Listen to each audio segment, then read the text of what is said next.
इंदूर खटाव शिंदेवाडी बेडक या गावातील मजूर सोसायटीच्या नावे गैरव्यवहार करून जिल्हा परिषदेतील अधिकारी अभिजित पवार नामक अधिकारी असून यांनी या जिल्हा परिषदेमध्ये अनेक कामे मजूर सोसायटीच्या नावावर मॅनेज करून देत आहेत।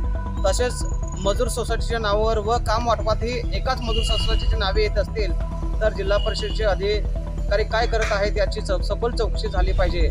या प्रकरणी आज प्रहार जनशक्ती पक्षाच्या वतीने मुख्य कार्यकारी अधिकारी यांना निवेदन देऊन तत्काळ या प्रकरणाची चौकशी करून कारवाई करण्याची मागणी करण्यात आली आहे। येणाऱ्या 8 दिवसात या प्रकरणाची सखोल चौकशी न झाल्यास जिल्हा परिषद कार्यालयासमोर बेमुदत ठिय्या आंदोलन प्रहार स्टाईलने केली जाईल असा इशारा आम्ही देण्यात आला आहे। या जिल्हा परिषदेतील अधिकारी अभिजित पवार यांची सखोल चौकशी करून त्यांच्यावर निलंबनाची कारवाई करण्याची मागणी आज लेखी निवेदनाद्वारे मुख्य कार्यकारी अधिकारी यांच्याकडे करण्यात आली आहे।